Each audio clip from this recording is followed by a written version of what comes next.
A forgotten weed holds more omega-3 per serving than salmon.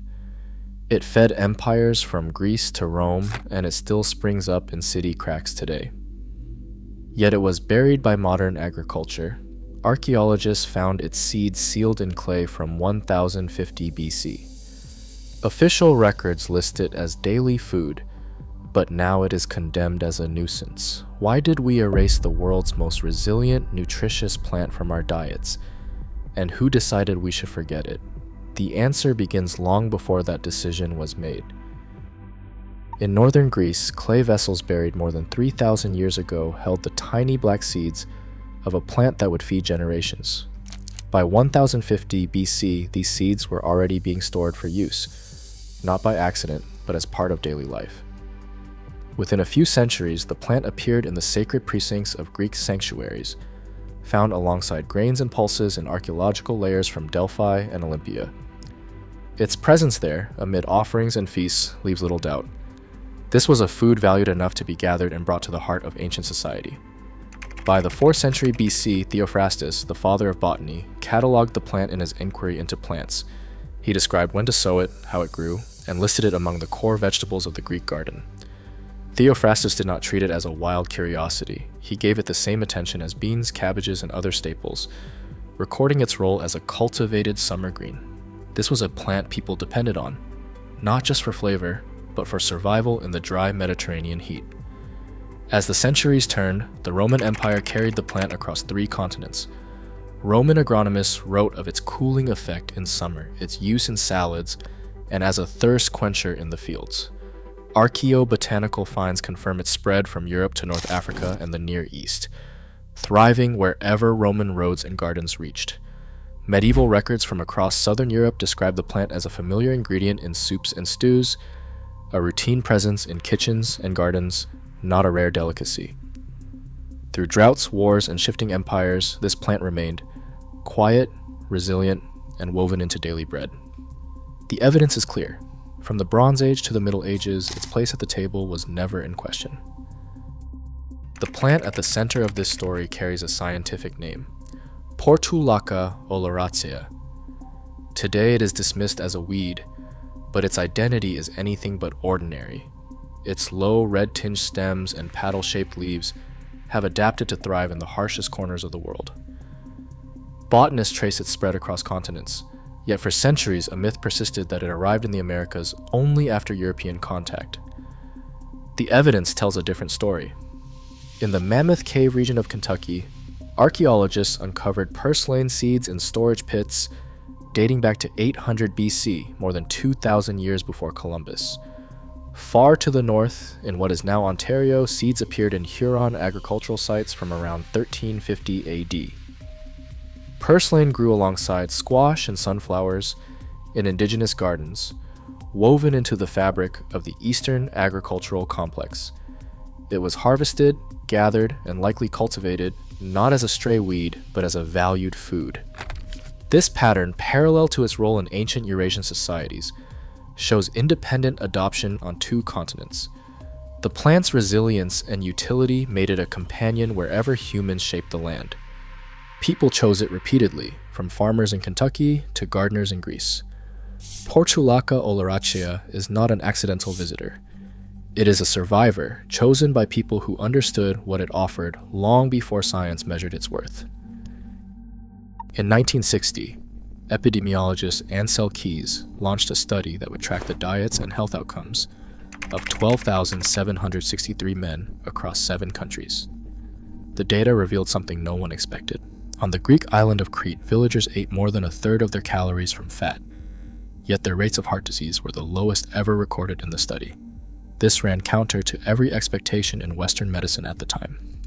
Later laboratory work showed that Cretan blood samples contained 3 times the omega-3 levels found in other European groups, even though fish was rarely on the menu. Researchers searching for answers turned to the food traditions of rural Crete. The diet was rich in wild greens, nuts, and olive oil, foods overlooked by mainstream nutrition science. Among these wild plants, purslane stood out for its omega-3 content. But the question remained, could plant-based omega-3 fats actually protect the heart? In the early 1990s, French investigators put this idea to the test. The Lion Diet Heart Study enrolled 605 heart attack survivors, randomly assigning them to either a conventional Western diet or a Mediterranean-style diet, boosted with plant-based omega-3 fats, mainly alpha-linolenic acid. The results stunned the medical world. After just over 2 years, the group eating more plant-based omega-3 fats saw a 70% reduction in deaths and major cardiac events. The benefit was so dramatic that the trial safety board stopped the study early, ruling it unethical to continue withholding the diet from the control group. For the first time, a large controlled trial had shown that increasing plant-based omega-3 fats could save lives on a scale no drug had matched. The evidence was clear. The overlooked greens of traditional diets, including purslane, were not just relics of the past. They were a missing piece in the fight against heart disease. In 1992, Dr. Artemis Simopoulos published laboratory findings that overturned decades of nutritional dogma. Her analysis of purslane leaves revealed an omega-3 profile, unlike any other known land vegetable: 300 to 400 milligrams of alpha-linolenic acid per 100 grams of fresh leaves. That is 5 to 7 times the alpha-linolenic acid found in spinach, and about 15 times more than iceberg lettuce. The numbers forced a reckoning. Purslane was not just a forgotten green, it was the richest plant source of omega-3 yet recorded. But the story did not end with alpha-linolenic acid. Purslane's biochemistry runs deeper. Simopoulos' lab measured a full spectrum of antioxidants, including 12.2 milligrams of vitamin E, 26.6 milligrams of vitamin C, nearly 2 milligrams of beta-carotene, and almost 15 milligrams of glutathione in a single 100-gram serving.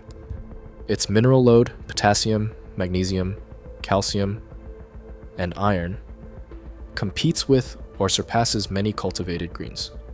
The plant even produces trace amounts of EPA, a long-chain marine omega-3 once thought impossible in terrestrial plants. That detail sent a ripple through the scientific community. EPA, usually associated with fish and algae, now appeared in the tissues of a weed growing in sidewalk cracks. The omega-6 to omega-3 ratio in purslane is another outlier. Cultivated varieties approach 1 to 3, while wild types are closer to 1 to 1, in stark contrast to the lopsided ratios of modern diets. Yet for all these benefits, a medical caveat remains. Purslane, like other leafy greens, contains oxalates. For most people, this poses no problem, but those prone to kidney stones or with certain medical conditions should exercise caution. The plant's nutritional power is undeniable, but it is not a cure. What Simopoulos exposed was a food hiding in plain sight, dense with nutrients, biochemically unique, and overlooked by the very systems designed to protect public health. In 2022, a team led by Dr. Erica Edwards at Yale uncovered a discovery that defied decades of plant biology. Purslane is the only known plant to perform both C4 and CAM photosynthesis in the same cells. C4 photosynthesis drives rapid growth in full sun and high heat, while CAM photosynthesis allows the plant to open its pores at night, locking in moisture and surviving drought. This dual strategy was once thought impossible. Yet purslane does both, seamlessly switching between them depending on conditions. In practical terms, this means purslane can thrive on just 1/5 the water required by crops like corn. It endures heat waves and saline soils that kill most vegetables. As climate change pushes agriculture toward extremes, purslane's biology stands out as a blueprint for resilience, an edible plant already engineered by evolution to survive the future's harshest realities. A single purslane plant can release over 50,000 seeds in one season, and in undisturbed ground, some references report numbers reaching into the hundreds of thousands. Many of these seeds will remain dormant but viable in the soil for decades, and weed management guides warn that a single year's seed production can haunt a field for a generation. Mechanical removal offers little relief because fresh stems snap easily and root wherever they touch moist earth, turning every attempt at eradication into an opportunity for the plant to multiply. These traits make purslane almost impossible to eliminate once established. For the agrochemical industry, this biology is a gold mine. Herbicide labels routinely list purslane as a target, and global herbicide sales have soared to $40 billion a year. Yet, unlike patented crops or engineered seeds, purslane cannot be owned, sterilized, or controlled. It is more valuable as a recurring weed than as a food, locking farmers and cities into a cycle of chemical control. Meanwhile, the omega-3 supply chain remains fragile, dependent on fish stocks and imports, while a resilient local source is systematically destroyed. Today, a plant with more omega-3 fatty acids per serving than salmon grows untended in city cracks, yet global agribusiness spends billions to eliminate it. As chronic disease and climate threats rise, ignoring such resilient nutrition is a choice with consequences. Sometimes what we call a weed is simply food unclaimed.